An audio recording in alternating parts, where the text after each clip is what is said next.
of Colorado, of course, waking up to this. Lots of snowfall moving into the metro area. This system stretching across about 6 different states around here. You'll notice the snow still coming through the metro area. A little bit of light rainfall going just to the north of the metro area, even sneaking in just because we've been watching these temperatures kind of flirting with the freezing mark all day long. A little warmer in northern Colorado, so more rain, less snow for you folks. And then further to the south, there it is, Centennial, Castle Rock, a little cooler with 20s going up in the foothills where we've seen the majority of the snow and where winter storm warnings will continue until 5 a.m. tomorrow. 8 to 14 inches, and I know a lot of folks have been getting the calls, have already seen upwards of about 8-9 inches so far. Denver still under that winter weather advisory until midnight. About 2 to 5 inches coming our way, with the advisories extending up to the high country. A great powder day tomorrow. Tonight, light snow, temperatures cooling off to the lower 20s, so I anticipate all of the water that's out on the roads, it's going to be pretty icy overnight into tomorrow morning. So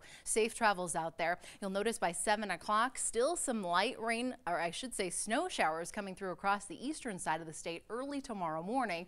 But by midday, the system is pretty much done with the front range. Up in the high country, still unsettled with a little bit of light snowfall, another inch or two of accumulation. Daytime highs tomorrow sitting in the mid-30s, 30s, 40s for eastern Colorado, and then the numbers start to climb. We're back to the 40s and low 50s with a bit more sunshine next week. And Kyle, let's do it all over again next Friday with a bit more snow. Do not tell me what to do, Danielle Grant. Oh, I am. All right, thank you.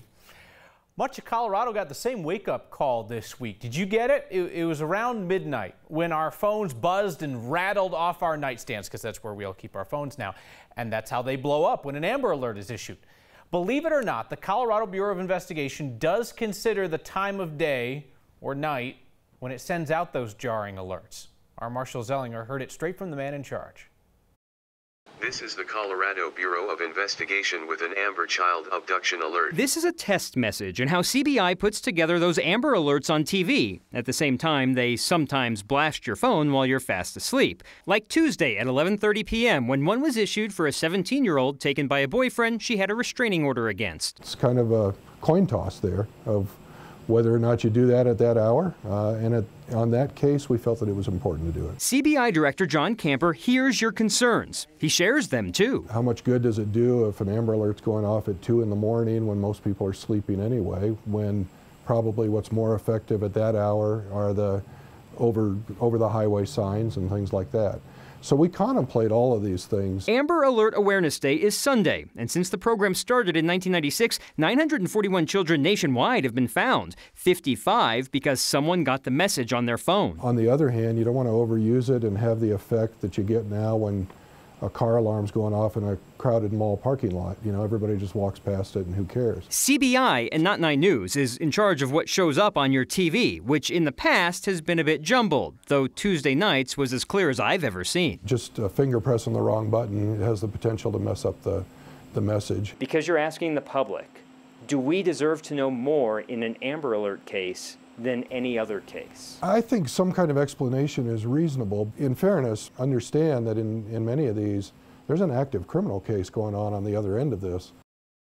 You can see how robust that looks on TV. On your phone, they're limited to just 90 characters, Kyle. It's federal government that has to upgrade that system, perhaps maybe photos in the future or a picture of the car instead of just 90 characters or less. This is what we're looking for. Yeah, at least get us to 240 like a tweet, you know? All right. Thank you, Marshall. The $20 million GoFundMe campaign to build the border wall, which is coordinated in part by a couple from Castle Rock, is now being refunded back to donors. But the organizer is asking all those donors to reroute their money to his new nonprofit corporation, which would go and build sections of the wall for the government. And guess who's on the board of that new organization? None other than Colorado's own Tom Tancredo. The GoFundMe fell far short of its $1 billion goal, so it has to issue refunds to anybody who doesn't want their money rerouted to this new private wall building operation. Tom Tancredo confirmed to me today he has agreed to serve as an advisor to the effort to privately construct some sections of border wall.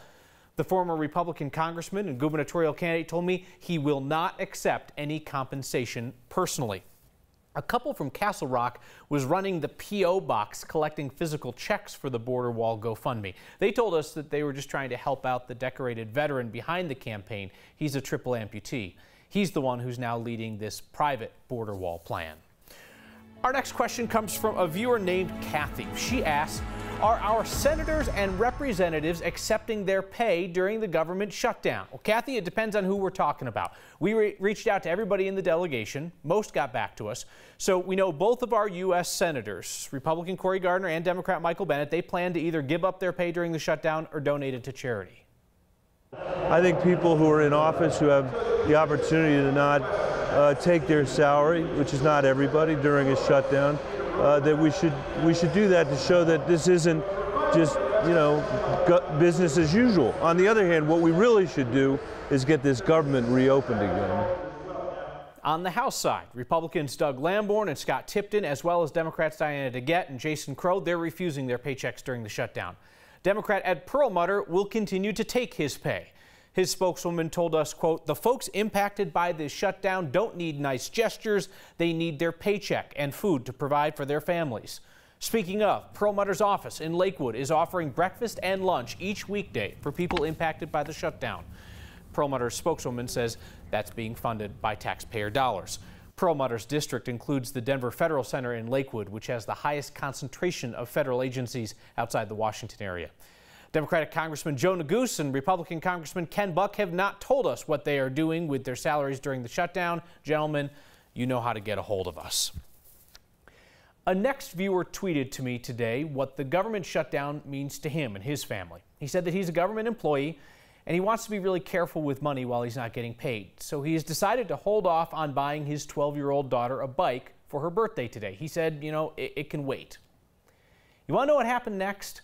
It was Twitter, so of course it was gross.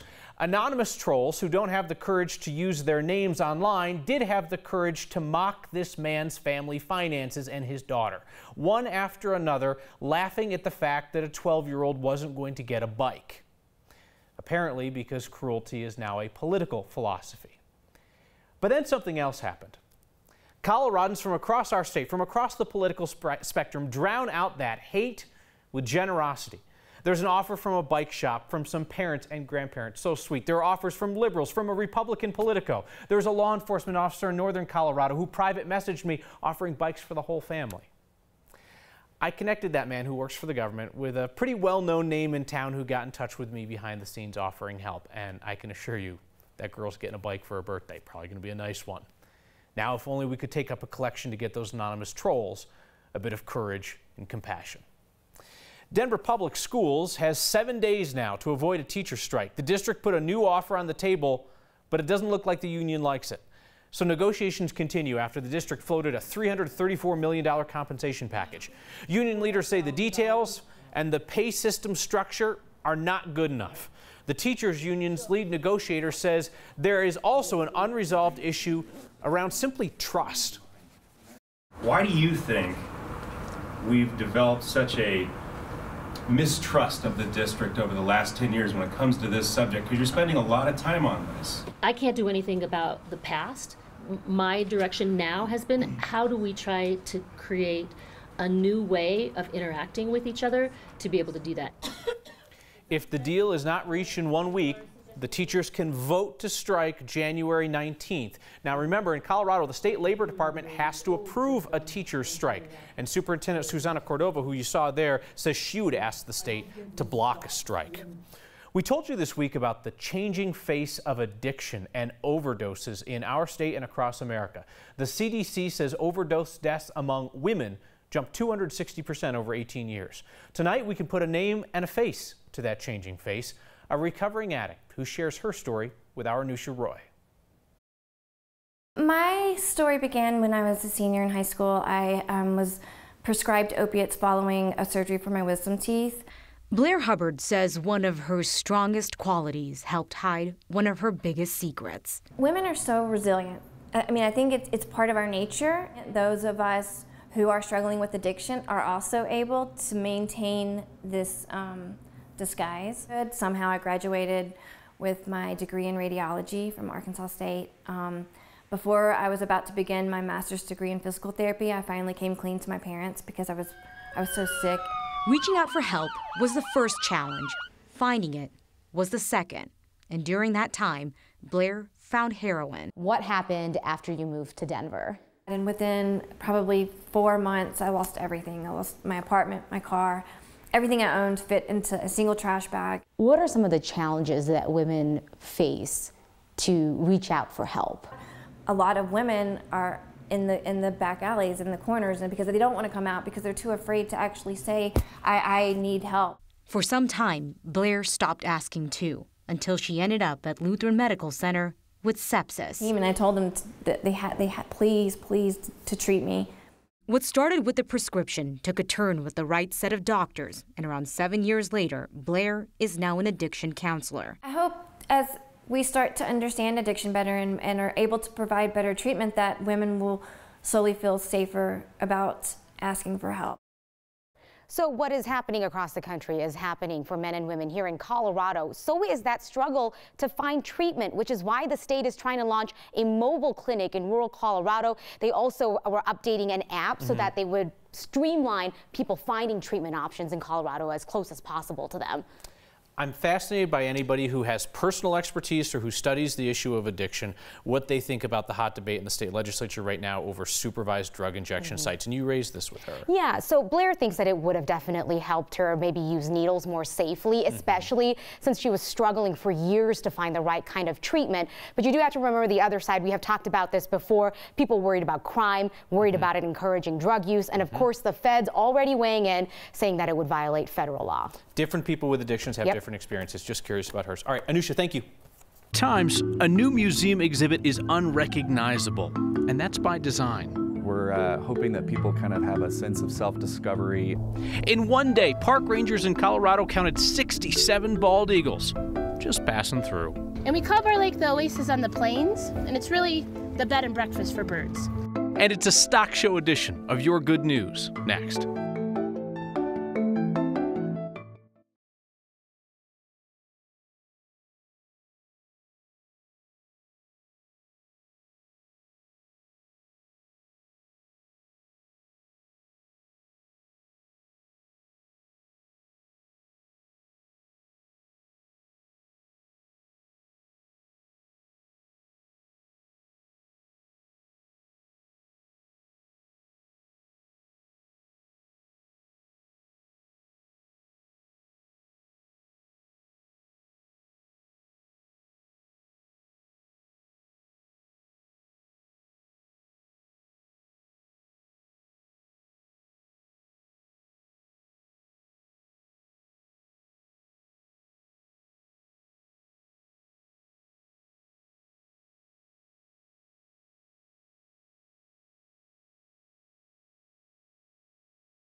The most Colorado thing we saw today are golfers who will not let snow slow their play.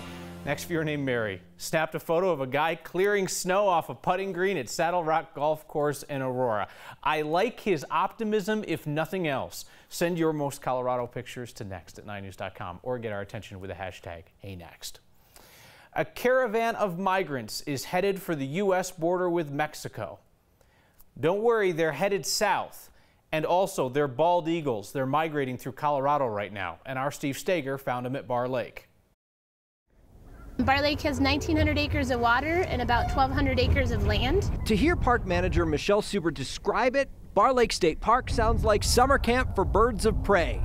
Summer camp in winter. The lake just capped over with ice like 2 weeks ago, so this was all open, and they really like the more open water. The latest campers here are bald eagles. So this year, one day we counted 67. A whole lot of bald eagles. We call Bar Lake the bed and breakfast for birds. We have all of this, which has the water, the land.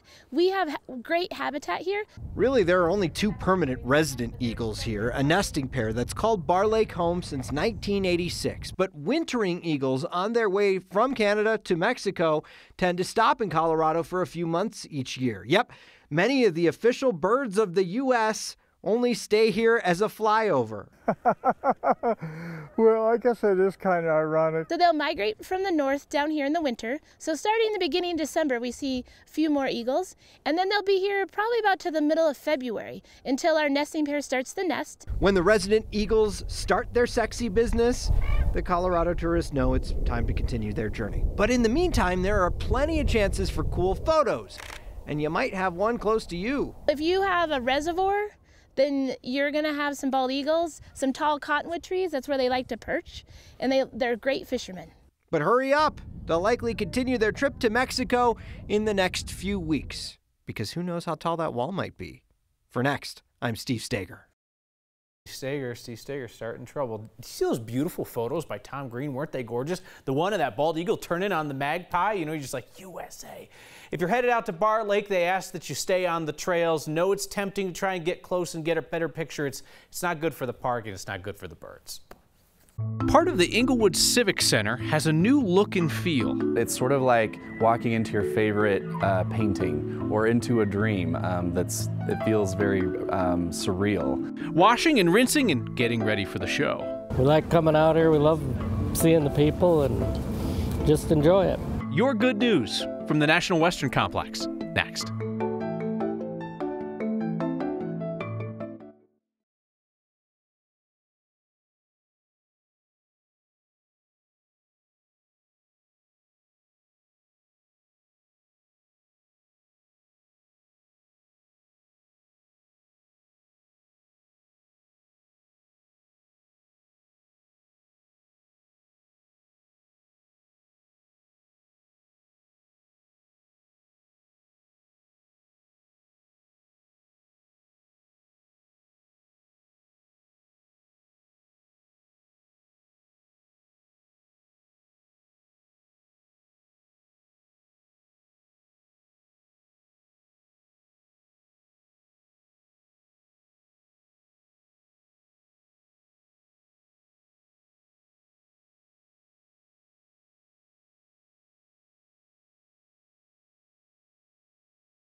Natura Obscura would be a great band name, also a really good imperial stout. But it is actually a show at the Inglewood Museum of Outdoor Arts. Our Tom Cole grabbed his camera and headed down to give us a look. Welcome to Natura Obscura. Enter the forest. We're walking through a surrealist forest. It's sort of a dreamlike forest. There's many elements to explore, many layers. There's sound, scent, visuals.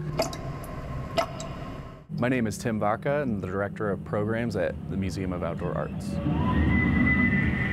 We hope that people kind of relax and leave all their baggage outside of the experience and just sort of have fun and reprise that sense of play that we had when we were kids. Now we're entering what we call Nature's Cathedral. This room is called the Archive. Now we're going to enter through the time machine. We're entering our sound gallery. This is where art is going. It's going to immersive experiences. You're kind of taking that traditional museum model of you can't touch or play with anything out the window and inviting you into something that's a little more dynamic. This is one of the best features. When you sit on the swing, it triggers a thunderstorm reaction. We're hoping that people kind of have a sense of self-discovery, you know, going back to nature, and there's quotes throughout that you can find with this black light that might speak to you at a more deeper level.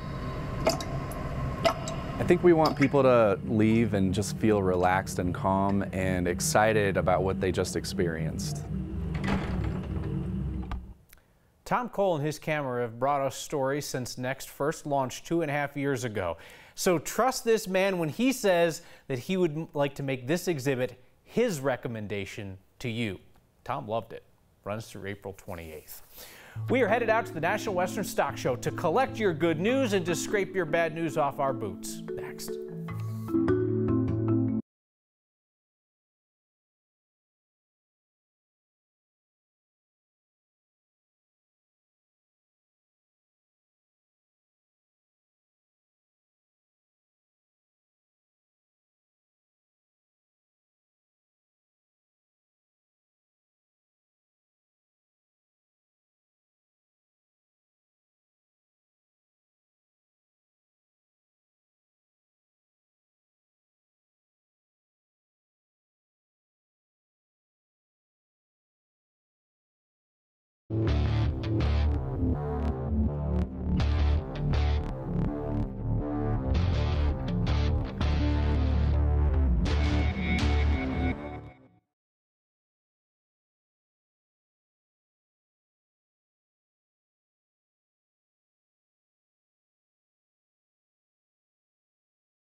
It's Friday, and you know what that means. We always end the work week with your good news, the headlines of your life. Photojournalist Corky Scholl heads to the National Western, which begins its 113th year in Denver this weekend. We're at the National Western Stock Show that starts on Saturday. It's just something to see. There's so much here that you don't see every day. I myself, this will be my 5th year. Oh, we've been probably coming out here for 6 years. Well, this is Andrea's This is my first year. This is our 44th straight year here. Our particular company comes from Minnesota, and so we look forward to coming and seeing the great weather. And everybody has such a great attitude. Everybody's so nice, no matter where they're from or what they're doing. It's almost like a vacation to us when we come out here. I would definitely say it's a happy time. And most of the time, it's a good time to meet people that we haven't seen all year from around the country. It's good news for us because we're all outside, we're all having fun. Oh, I took a picture of a cow. It was in the pen, it looked straight ahead. But when I took a picture, the cow turned his head towards me. I was like, oh my God, I've never seen a cow do that. And it was looking at me like, what are you doing? We just get excited because we're coming to Denver, Colorado, and we're taking in the stock show. To us, it marks January. We look forward to it all year long, and as you know, one year starts to fold, we get excited when a new year comes because we know we're coming to the Denver Stock Show. It's a great place. This is a great place for people to bring their family and friends. This is a good place. Finish with your feedback tonight. Shanann says, so appreciate your voice calling things out without ugliness, how the trolls can find compassion. You could have called them out with a cruel response. That's what they want, Shannon. If you truly can kill them with kindness, Coloradans slew a bunch of them today over that birthday bike. See you next time.